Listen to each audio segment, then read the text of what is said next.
You're listening to Greener Lawn, Happier You, produced by Weedex Lawn Care. Join us as we explore all things related to your lawn. Whether you're a seasoned professional, like we are, or you're just starting out, this show is for you. So sit back, grab a drink, and let's grow together.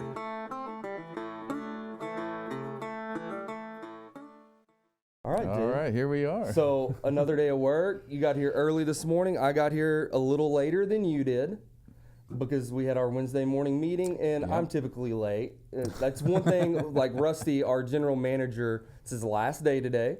So he's going back into the golf course world. So I'm having to step back in and take over all of his duties, and him and I have discussed that a lot. Is like one of my biggest things that I'm going to have to do, like, pretty rapidly, is the days that I can be here early is be here on time. Because like I always talk to y'all all the time is like lead by example. And you know, I was thinking about that on the ride into work this morning. Well, I wasn't driving to work. I was driving.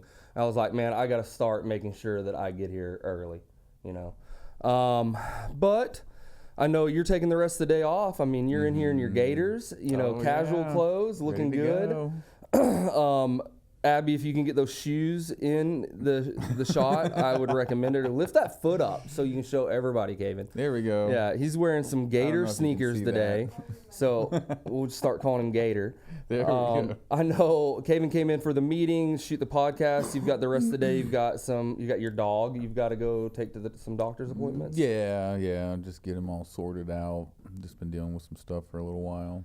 He's old, so. Felicia and I just got a new puppy, and we're having like it's cool. Like I want it to be a cool dog. I want it to be a dog that like it can just be part of our family, be out of its like kind of crate, and just trust it. But it is not going very easy on the potty training right now. Yeah. So that's a struggle, and she's a little bit of a spaz.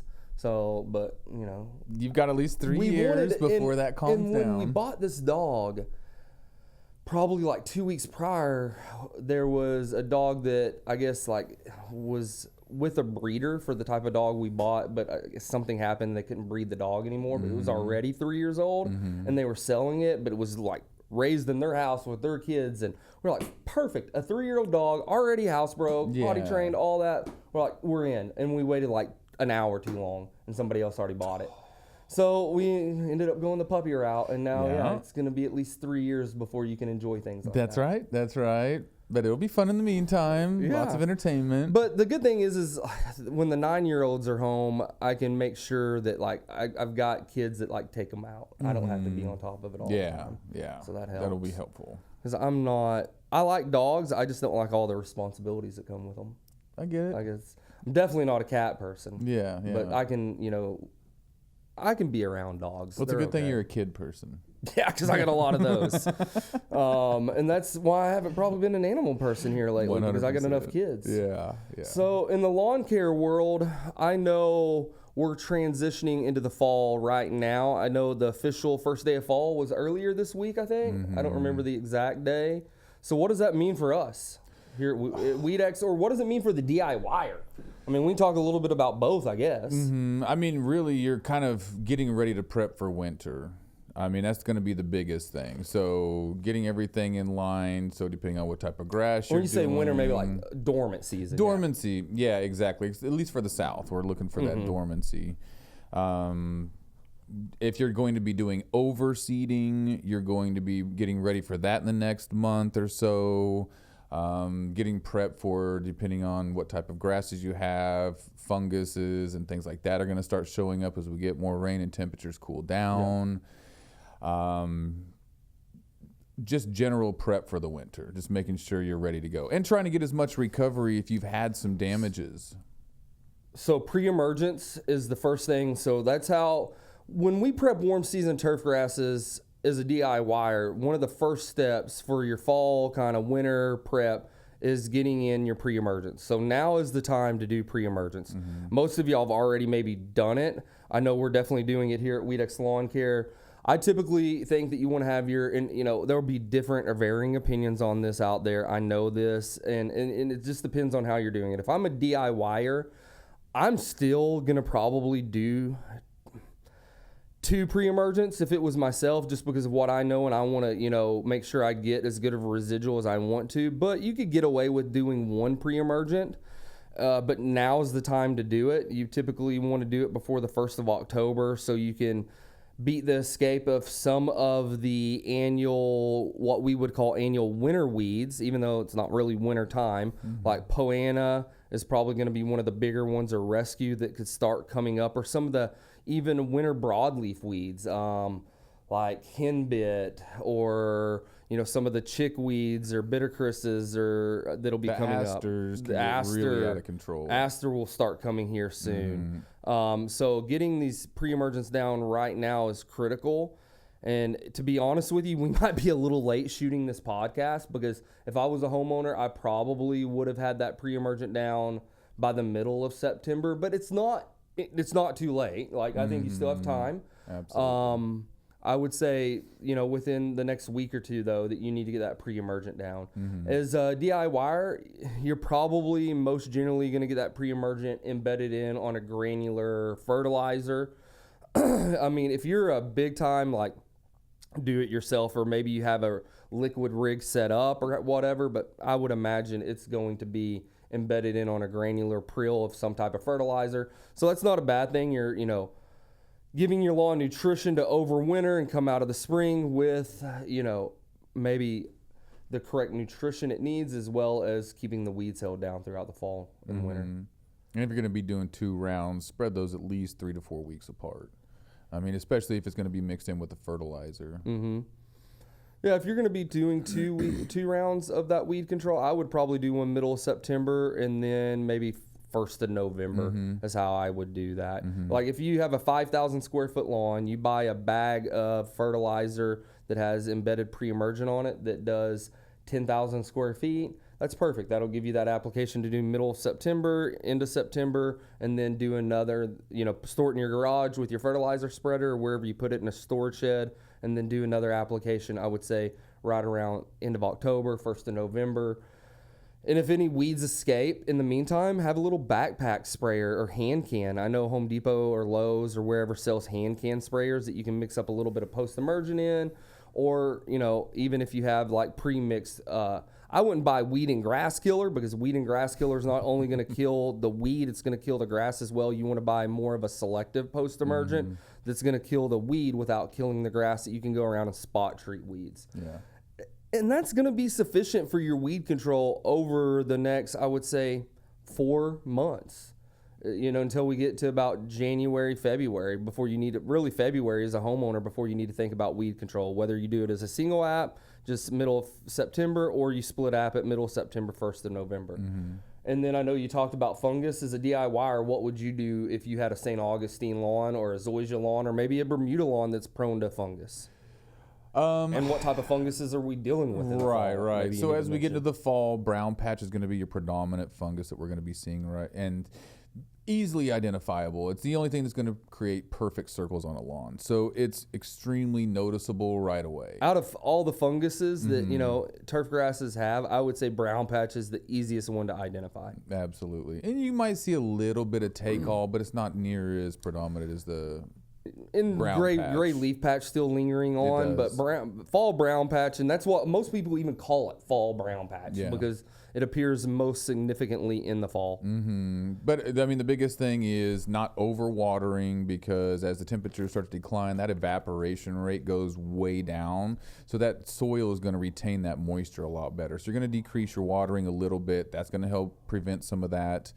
And then, if you're kind of prone to that year after year, specifically with St. Augustine grass, you might even, if you've got the time, top dress the entire lawn with, if it's a smaller lawn, top dress areas that maybe get those funguses with peat moss or something as a kind of a regulator of the pH to kind of prevent some of that. And that can help with the take-all root rot and the gray leaf spot. For the brown patch, what I would do is, like we talk about cultural practices, and I think one of the pictures we're going to go over here in a minute, it's going to be kind of the same thing, is you want to keep the airflow through the thatch as good as possible. Also, you want to minimize other outside environmental conditions that can affect the lawn. So mowers, right? Mowers transfer diseases like brown patch. So if you have a mowing company that's out mowing, 15, 20 other lawns in a day, they're encountering other lawns that have that disease. They're getting it on their mower wheels, their blades, their decks. They're not washing or disinfecting their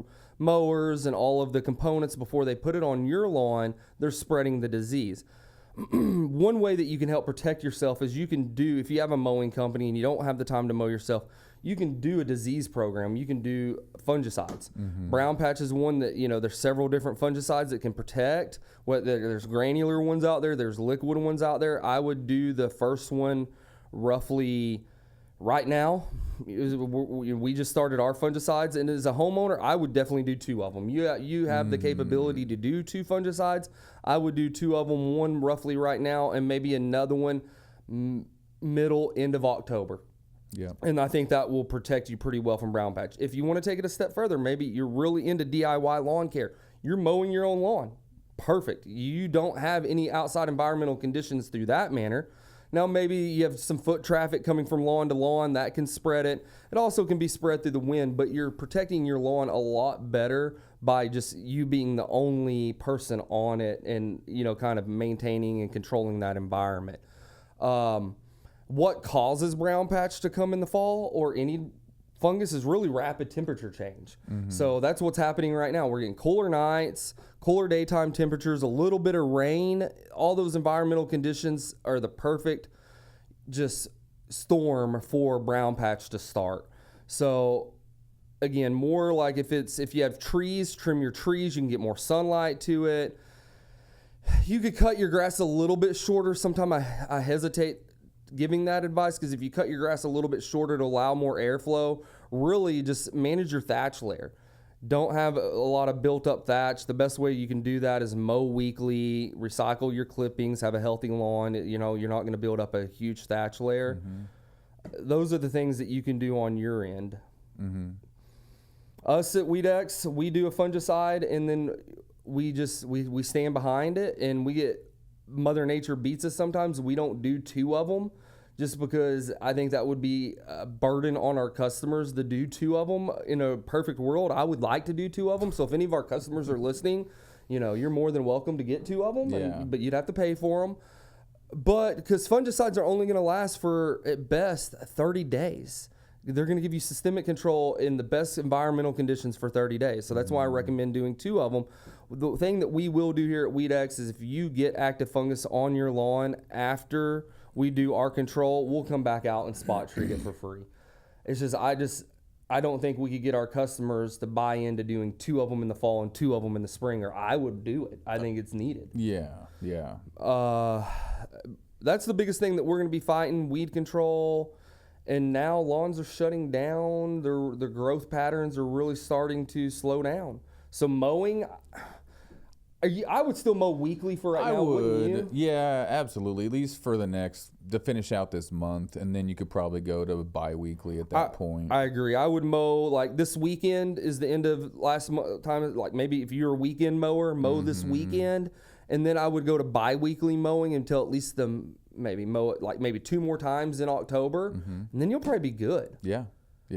You do want to keep that grass a little bit taller as it goes into dormancy because that will protect that soil. I'd clean cut it about anywhere between 2.5 to 3 inches tall and leave it somewhere between 2.5 and 3 inches tall throughout the entire winter. But maybe everybody tells you to scalp it. Don't scalp it because that will allow a little bit more weed production. You did hit earlier on overseeding. Maybe we'll go into that a little bit more. So if you're a DIYer and this is your first time to Texas and you're going to overseed with a winter rye because you want your yard to be green throughout the entire winter, you want to do it generally 45 days before the first frost.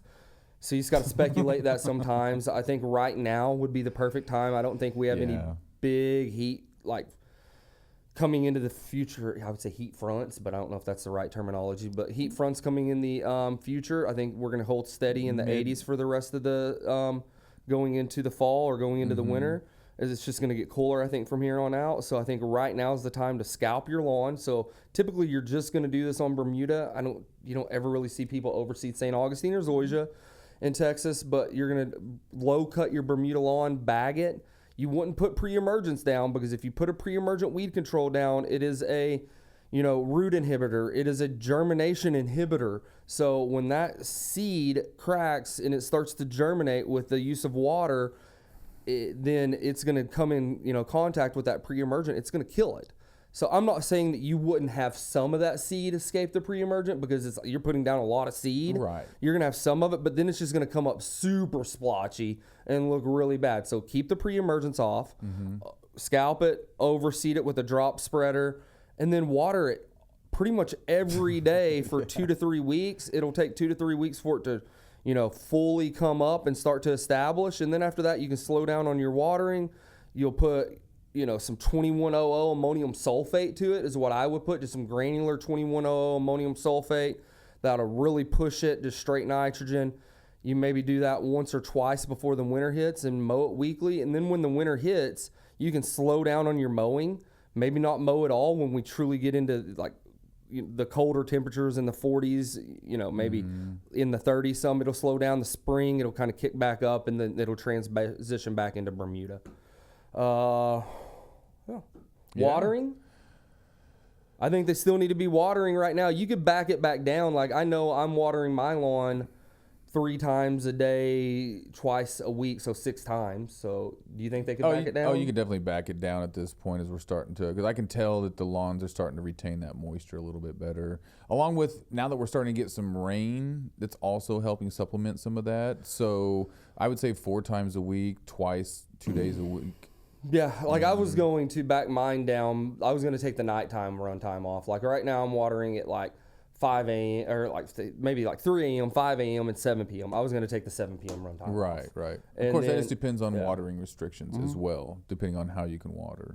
And then as soon as I get into October, so I'll probably run, instead of running it, right now I'm running 1.5 inches.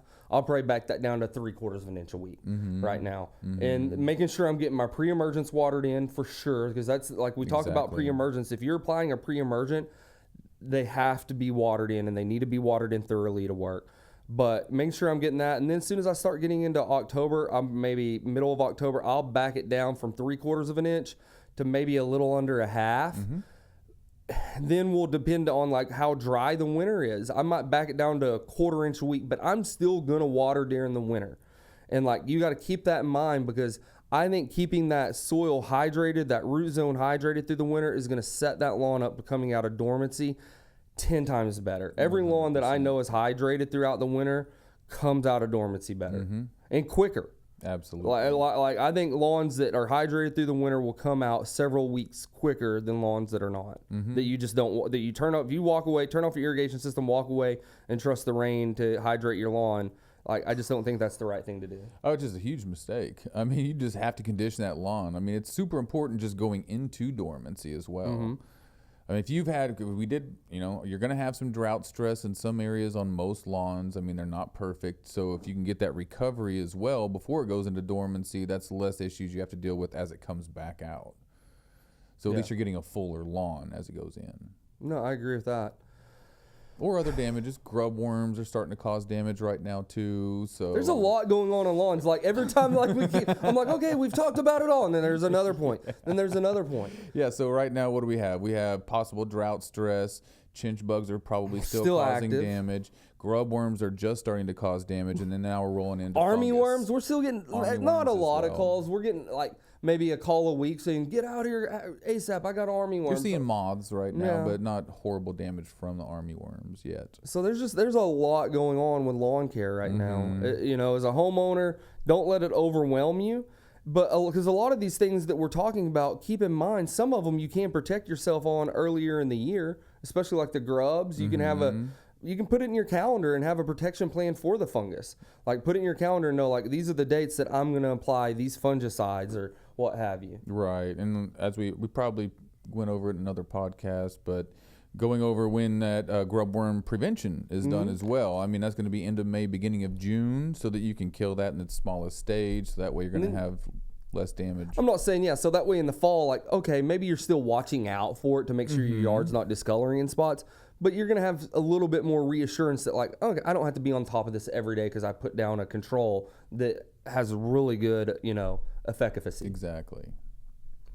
Well, I know last night at my house around geez, it was probably 2:30.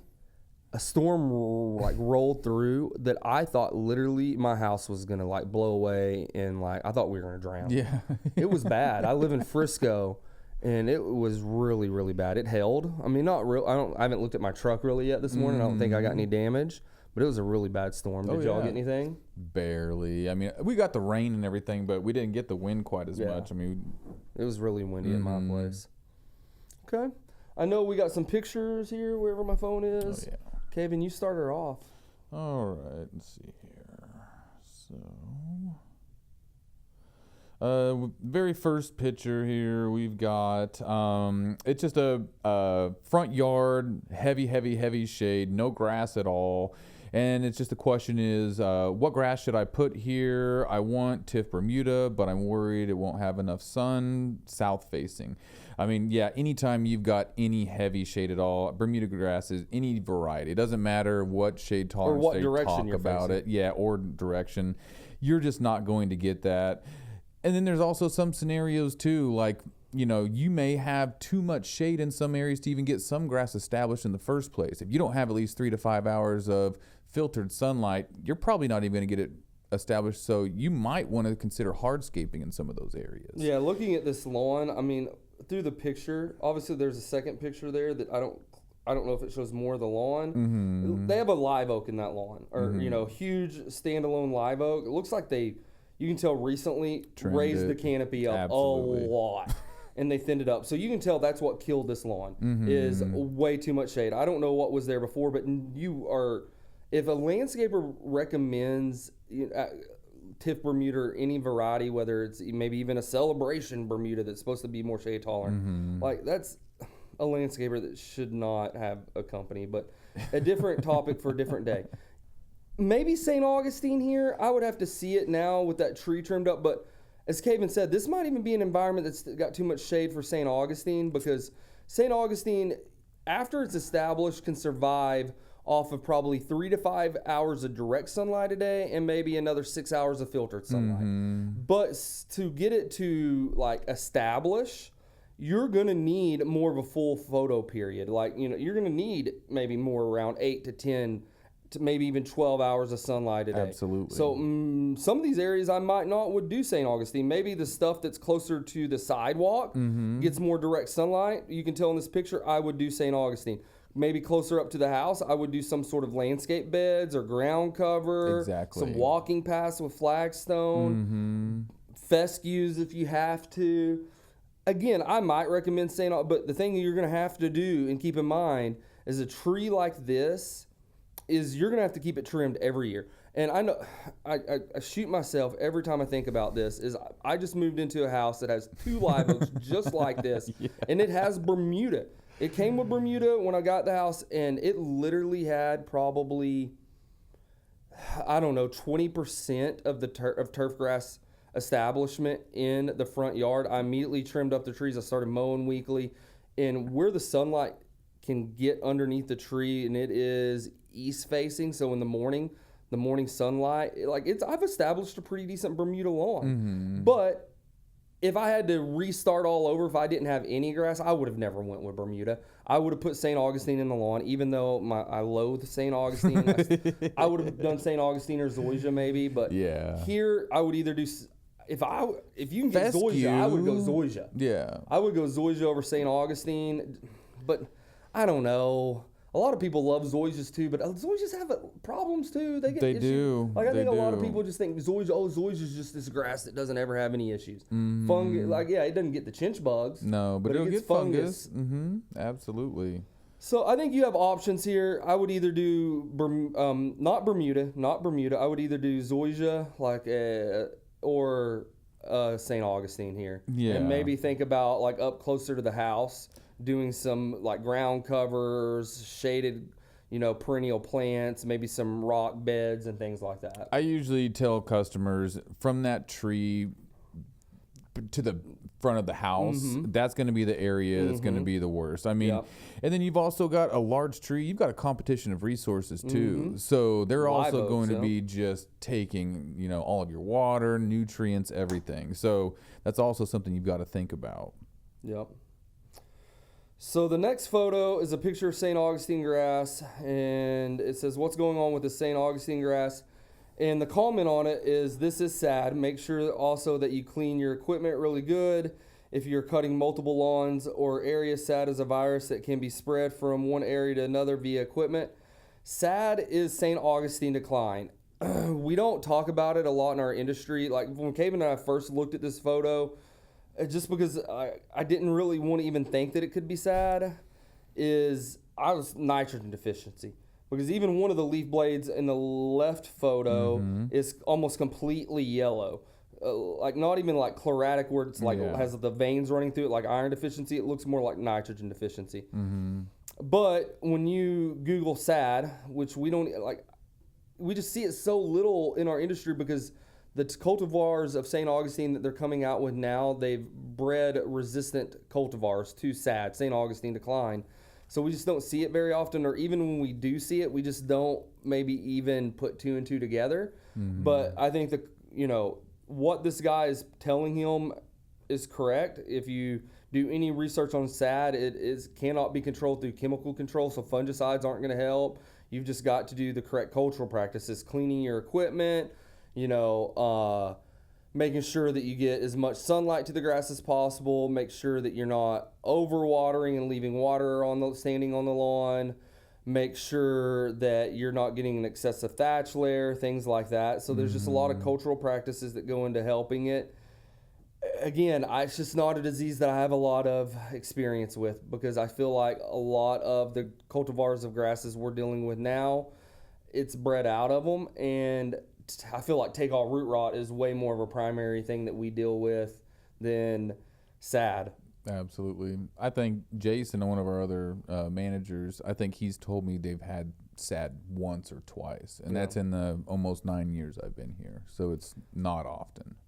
I mean, like I said, I'm sure I've seen it because obviously I know I've seen this on grass. Can I sit there and compute like, hey, what did I do on this, or you know, is this SAD? Maybe not. But I know what it is. I'm familiar with it, but not in a standpoint of like, hey, I've tried to do a lot as far as resources of helping people with a lawn that is being overcome with this virus. So, I mean, but I think that the guy in the comment here is definitely told you exactly what it is. And then from there, you can just do your research of how to make sure that hopefully you can manage this or mitigate this virus that's currently in your lawn. I would also sharpen your mower blades. Yeah. They're a little jagged. It's a bad cut. You got the next one, Justin McMurtry. Yeah. McMurtry. So we've got another St. Augustine question. A lot of my St. Augustine looks terrible. Look at this blade. What could cause this? And what we've got is some large lesions basically throughout that whole leaf blade. And we see this kind of from through the summer, really, is when we've seen late this. spring, summer. Yeah, and this is leaf spot fungus. I mean, it's pretty typical. Gray leaf spot. Gray leaf spot. This would be a fungicide thing that we could do to take care of that. I mean, I would definitely apply a fungicide, but you know, you've also probably got some other issues. You're probably overwatering, which is causing a lot of these issues. I mean, that would be the biggest thing is watering. Water, shade, humid environment. Sometimes even you get a really healthy lawn, you're going to have a little bit of gray leaf spot. And that lawn's perfectly healthy, and you might have a little bit of gray leaf spot. Yeah. When you get it real aggressive like this, it can start to really decline a lawn and kill all the upper plant material, tissue, the leaf blade, all the way through the stolon into the root. Like it can devastate a lawn. But I still don't think it's as devastating as take-all root rot. It can recover pretty good. And peat moss it can be beneficial to this. But fungicides, making sure you're mowing right, making sure you're not overwatering, I think is crucial. Making sure you're on a good fertility program. Most of what I've seen with the leaf spot this year are areas where people have put new sod down and they've had to overwater. And you're getting that production in that new sod. Common, yeah. And the last, I don't know if this is the last one. It's one of the last ones. It's a weed here, and they're wanting to know what it is. We talked about it, or Kaven brought it up a little bit earlier in the podcast about what we're trying to control with our pre-emergents, and it's aster. So field aster, wild aster, I know that I think there's other names for it, but just a common name for it is aster. It'll flower. This one almost looks like they let it get really big.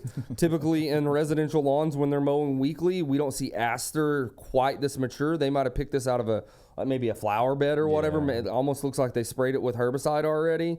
But this is aster. They live in North Fort Worth. It's common that it starts coming out this time of year. We've seen it already, in the last week. Okay. Mm-hmm. Makes sense. Yeah. And I mean, this is kind of one of those things too, is like when you get a bunch of this on a lawn, I mean, it's going to be there until you get it mowed out. It's an extremely woody weed, and it's got a really, really, really strong root system. So you either have to go through your lawn and pull those out once they are dead, or you just got a brown lawn because it's just... Once it's dead, it's just a bunch of tumbleweeds, like basically. Like a dead forest? Yeah, exactly. So, it's definitely something you definitely want to make sure you're getting that pre-emergent down to prevent that stuff. Yeah, I persistent. Vividly remember lawns that, you go out there and, I don't know, maybe it's October, they just signed up, and you go out there with a pre-emergent and like a 240 or 3-way, and it's nothing but aster, and you kill it, and then their lawn goes... just looks nothing but dead, just twigs and brush all over. Exactly. And there's nothing that we can do about it. I mean, the weed is dead. It's just still present because it's extremely The only thing they could woody. do is scalp their lawn down, and I think that's worse than having the weed there. Absolutely. I'll let you take this last question because I didn't understand it, and I think a lot of other people are. So all right. You're more hip than I am. So this was just a question. Is it too late to sand level, or should I just send it? Obviously... We still have some growth left, and go ahead and send it. Go ahead, throw that sand down, level her out. You'll get that to grow right back through and be great within the next month. So, I'm not gonna lie. When I first read that, I was like, "He's like, is it too late to sand level my lawn, or should I just send it?" I'm like, well, "What does send it mean? Like, what are you gonna do? Like, is that a different process of sanding your lawn, or are you putting something else in there?" I didn't understand it meant like just fucking do it, man. Yeah, just get her done. Just get her done. Absolutely, absolutely. Yeah, you've definitely got enough time to do that. But I mean, I wouldn't wait more than maybe 3 weeks. I mean, you go another 3-4 weeks, and you don't have enough time for that lawn probably to recover before it goes dormant. Like Tatum, Myers, and Oblett. If you're in DFW or South and have Bermuda, then full send. Yeah. You still have about 6 weeks. Yeah, that's about right. So take advantage of the first couple weeks here and get that done. Yeah. Well, another podcast down. I think as a DIYer, you've got a lot to think about and a lot to kind of plan over the next, I'd say, 2 to 3 months and how you're going to get all this done. So just pick out the dates on your calendar, schedule them on a weekend, go to Home Depot, Lowe's, Callaway's.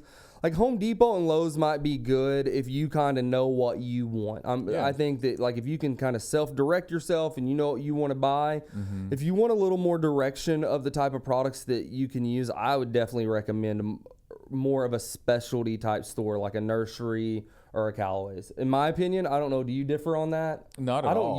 I don't use stores like that very often. I go to Home Depot or Lowe's because I know what I want. Exactly. If I get herbicide. Exactly. Yeah. I mean, just read your labels. Make sure you know the active product you're looking for to do whatever you're doing is in that. Yeah. Yeah. I mean, fall and spring, those pre-emergents are the most important time. So make sure you're paying attention to those because that sets everything up for the rest of that season. Cool. Well, thanks for tuning in. Thanks for tuning in. We hope you enjoyed this episode and that it has provided you with some good tips on how to keep your lawn looking its best. For more, be sure to subscribe to our show and follow us on social media. And remember, a greener lawn leads to a happier you.